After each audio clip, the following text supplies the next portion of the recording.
everybody. Oh, I am upside down. Okay, give me a second.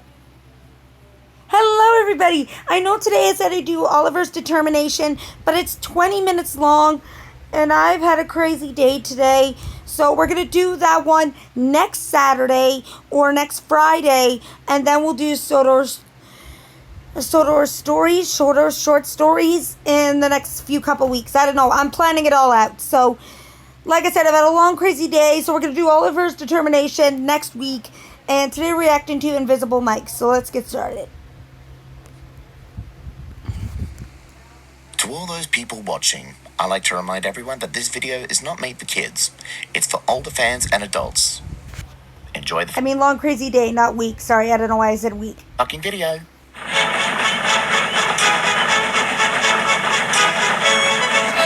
Like any railway you would find around the world, there is always a level crossing. Some work automatically, and others work by a lever from the signal box. Road vehicles of all shapes and sizes stop at the gates while an engine passes by, and the engines blow their whistles or horns to warn that they are coming. This is very important to ensure no one gets hurt should they try to cross as an engine approaches. But for Mike, he thinks this makes him invincible. Sorry. Make way for an important engine, he would often say. Oh, Mike. Mike's arrogance often annoyed the road vehicles, but he didn't care. Who do you think you are? Cried one of the road vehicles crossly. The king? Ooh, replied Mike. A king? Don't give him ideas. That. It obviously wasn't supposed to be a compliment, but Mike's big-headedness had gotten the better of him. And he did that next time he passed a crossing. Make way for the king of the railway, he declared.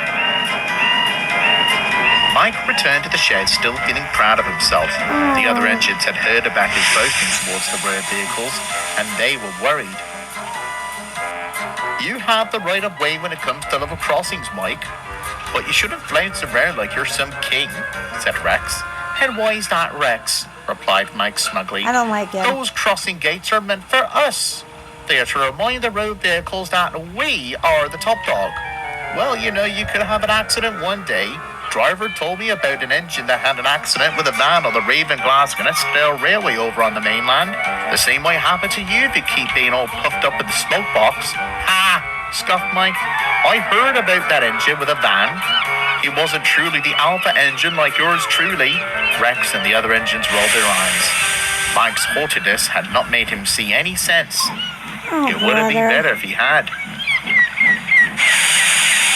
We're going to skip the intro because I don't want to get in trouble with the copyright claim. They like the mail, but are more of a commercial enterprise. The mail gets sorted in a special warehouse at Tidmouth, and lorries and vans deliver them to people around the island. They even have the various railway lines to help them out. Some of the engines take the mail to the mainland. Others take them to various stations ready for people to collect. The miniature railway is one of these lines. A special van is placed at the end of a passenger train, and Rex, Bert, Mike, Jock, or Sigrid take them to the top station, ready for people to collect. One day, Duck was waiting at the station on his branch line. It was a lovely, tranquil day. The autumn sun was shining, there was a gentle breeze, and in the distance, the ocean was calm. What bliss, he said to himself. But then all that changed. I can't roll my eyes like that. Oh, look, it's another of those green goblin on wheels, Oh, cried not a the voice. lorries. Duck was surprised. He soon found out who they were. Those horrid fools, he groaned. Those lorries. Horrid lorries. Many years ago, Sir Charles Tophamhat had ordered some lorries to help out with the extra work on his railway, but they were very rude to the engines and had instilled fear towards them that they would be taking their work away. However, they soon got their comeuppance with them being smashed, broken, and sunk. Sir Charles was crossed by their behavior and sent them away. When they returned to the mainland, they were repaired and were sold to other companies over the years doing odd jobs. Now they made their way back to Sodor, working for the new courier company. I don't like that. They arrived at the yards of the miniature railway. The little engines heard about the lorries as well and knew that they were trouble. One of them looked towards Mike. "You lot should be under a Christmas tree," one of them jeered. "Look how tiny they are," jeered another. "They look like little toys." "We may look small," replied Mike, "but we are still useful." "Useful? Pah!" scoffed one of the lorries. "And you're any better?" Mike talked back. "I seem to remember hearing all three of you blowing your first chances when you were working for Sir Charles many years ago. Hardly useful yourselves." This made the three lorries cross. "Just so you know," Mike continued, "there are some level crossings here, so you have to make way for me." "What are you, a king?" finished Mike. "Yes, I am the king of this line, and don't you forget it. So you three better stay out of my way." The three lorries didn't like being told what to do by an engine, especially a miniature engine like Mike. Mike puffed away, leaving the lorries behind, fuming. "We'll show that half pint tea kettle," said the first lorry. Indeed, whenever they saw him at the crossing, they threw and hurled insults at him. At first, Mike ignored their words and said, "Out of my way!" But as the days went by, he was getting more irritated. He went to the shed and complained about it to the other engines. "Those lorries are nasty things, calling me such rubbish. They should respect an engine like me." "Well, your arrogance about yourself being the king when it comes to level crossings had led you to this." Pretty much. "But be careful, though. You don't want to be like that engine on the Ratty that Rex told you about a few days ago," replied Sigrid. "I don't care about that engine. Those lorries need to respect an engine like me." The next day, one of the lorries was out on one of his deliveries along the miniature railway. He wasn't feeling very well and wanted to have a rest, but his driver told him that they must get the deliveries done on time. He groaned. "One rash couldn't hurt." His wish ironically came true. As he came to the crossing near Farquhar Road, there was trouble. "Oh no," groaned the driver. "We're stuck." "What luck," thought the lorry happily. The driver got out of the lorry and tried to push him, but he was too heavy.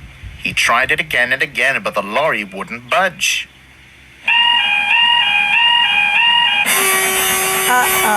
Then they heard Mike's whistle. The lorry driver tried to push his lorry again, hoping for some kind of miracle to happen. Mike and his driver saw the commotion and applied the brakes. "Get out of the way!" whistled Mike frantically. His wheels screeched on the rails as Mike closed his eyes. His driver jumped clear. The lorry driver had no choice but to leave his lorry behind and duck for cover away from the crash site. Make TikTok videos or play video games or watch Disney Plus or YouTube. There was a loud thump as Mike collided with the back of the lorry. Thankfully, Mike was pulling a goods train and no one was hurt. But Mike felt sore around his front running board. But he also felt very cross. "What were you thinking, you utter twit?" he shouted. "This isn't a car park, you know." "Well, I didn't choose to park here, mate," replied the lorry crossly. "I broke down because someone ignored my illness." Mike and the lorry were still arguing about who was to blame until their driver stopped the noise. The two of them exchanged insurances, and soon help had come. Butch came to turn the lorry away from insurance the crossing, information. and Sigrid came to take Mike back to the yards. Mike was silent on the journey home. News soon spread down the line and had already reached Bert, Rex, and Jock, who were idly waiting at the shed. Hey, they told you. Mike soon heard a voice. "Looks like the king has lost his crown." Mike wasn't so sure, but he believed that the voice belonged to Rex. But ever since that day, Mike hadn't been boastful to any road vehicle whenever he passes the crossing. He blows his whistle and puffs on. The lorries were still rude to him, but over time they stopped their teasing, because Mike's days declaring himself as the king or invincible are over. Good.